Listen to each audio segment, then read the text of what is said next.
Is there a supernatural dimension? A world beyond the one we know?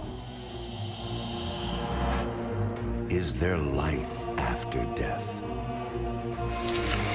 Do angels exist? Can our dreams contain messages from heaven? Can we tap into ancient secrets of the supernatural? Are healing miracles real? Sid Roth has spent over 35 years researching the strange world of the supernatural. Join Sid for this edition of It's Supernatural.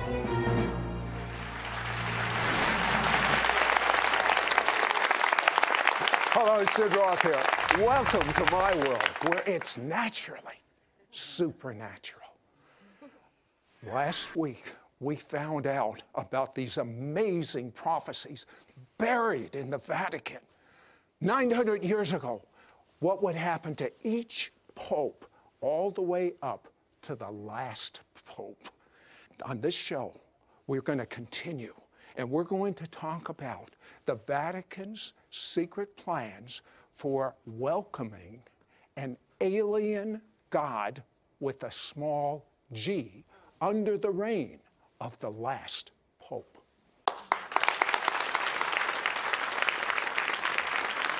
Well, last week we talked about the Saint Malachi.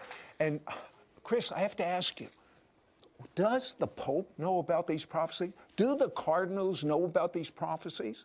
What do they think of them?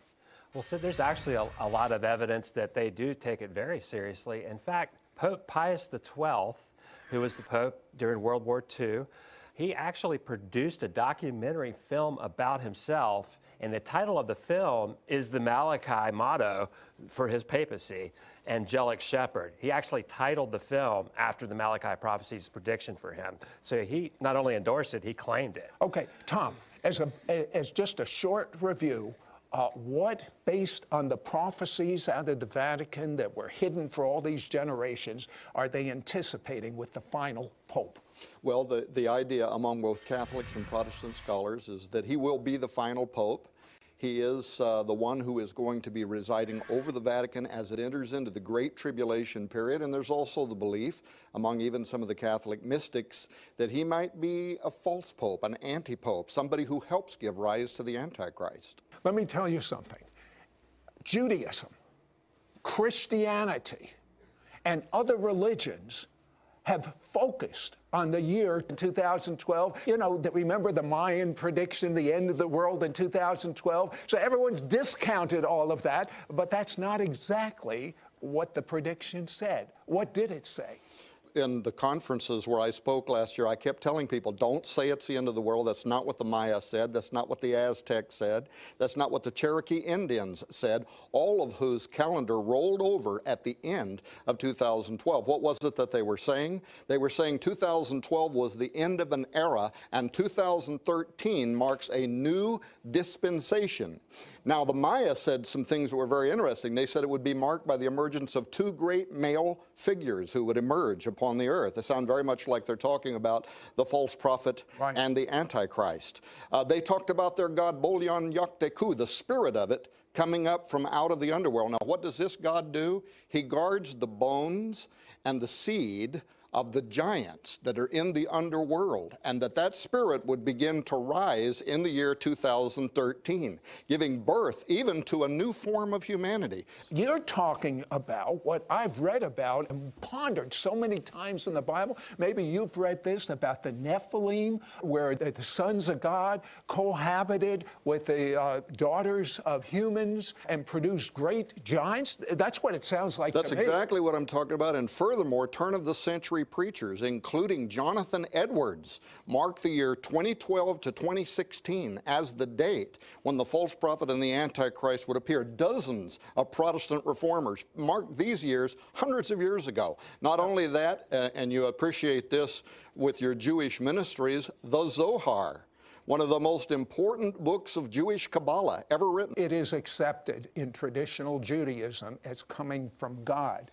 It's not all from God, I can tell you as a fact, but it's an interesting situation that it talks about. In a section of the Zohar called Signs Heralding Mashiach, the coming of the Messiah, they marked the year 5773, which in the Jewish calendar began in September 2012 and comes through into this year 2013, and said that was the time. In fact, much of the prophecy sounds almost identical to the prophecy of the popes. It is a time that will lead to the destruction of Rome, and more importantly, they said, at that time Messiah will begin making himself known to the nations of the world. This 700 years ago prophesied that between 2012 to 2013, the emergence of the Messiah would appear on earth, almost an identical parallel to cultures around the world that for thousands of years saw these dates specifically as the time when the end times would begin. Speaking of end times, many of you are familiar with the apparitions of Mary and Fatima and people going there and being healed, but it's not exactly the way we've been told, is it, Chris? No, it's not. What would happen if there was a massive UFO sighting? Well, what happened in Fatima, Portugal in 1917 was really just that, in my opinion. Now, up to 70,000 people gathered in a field, supposedly to see an apparition of the Virgin Mary. But if you go and read the descriptions of what people call the miracle of the sun, they actually describe seeing a gray, silvery disk rotating around in the sky and kind of putting a cascade of colors, like a rainbow of colors.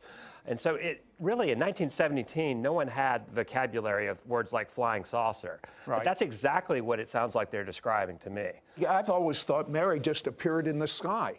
It really wasn't Mary at all. They're talking about a sphere or a silver disc. And that same flying saucer, let's call it for what it is, demonic. According to my notes here, in 1950, Pope Pius XII saw the same thing. Explain. Well, what's interesting about the Marian dogmas, and all these things that we don't see in the Bible, is that the theology has sort of escalated over time. Now, in 1950, Pope Pius saw a sphere over the Vatican gardens, the same sort of thing that you hear about at Fatima. Now, this sighting of this opaque sphere, flying saucer, UFO, inspired him to define a new doctrine that all Catholics have to believe, and that is that Mary ascended into heaven just like Jesus does in Acts chapter 1. Wait till you find their research of what the Vatican is ready to announce in reference to end time Bible prophecy and in reference to aliens coming to planet Earth. We'll be right back. We now return to It's Supernatural. I'll tell you, as far as I'm concerned, I'm being blown out of the water, and a lot of my end time thinking is the whole paradigm is changing in light of the Bible prophecy that you're bringing to us. Tell me about the Vatican Conference of a gathering of scientists to discuss extraterrestrial activity. Certainly. In 2009, the Vatican sponsored an astrobiology conference. And that means? That is the study of life in space. Now, what makes that interesting is that we don't really know of any life in space, yet our universities have programs where you can study this. They had the top secular scientists in the world come to Rome for this conference in 2009. We're talking about, atheists, secular scientists, and the sort of topics that they're covering, things like shadow life, exoplanets. What's an exoplanet? An exoplanet is a planet that's outside of our solar system. Okay. So you have the top scientists in the world gathering in Rome for the Pontifical Academy of Sciences, an audience for the Pope to study life in space. Speaking of studying life in space, how about life on Earth?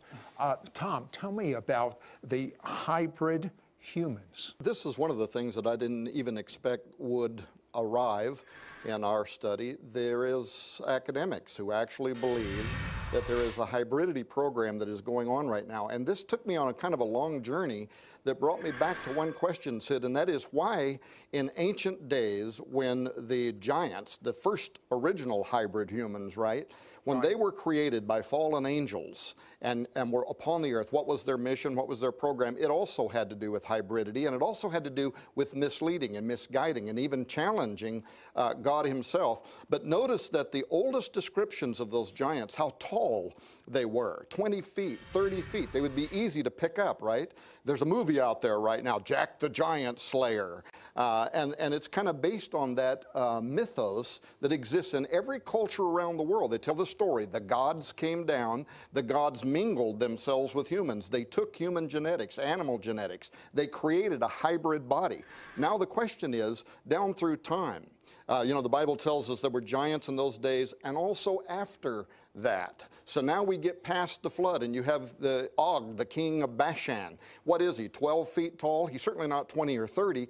And it looks to me like there was an intentional breeding down in size of these hybrid humans until today they could possibly be walking among us and we might not even know that we see them. There are academics who actually believe now that they are walking among us, that they're even in government. Now that sounds astonishing. Sounds like a sci-fi movie, right? It does. In fact, why is Hollywood glamorizing all these things at the same time? Well, that's exactly right. So is that part of the setup? Are there occultists in Hollywood that have an agenda to try to help prepare humanity for what could be a kind of great deception? Genesis 6:9 talks about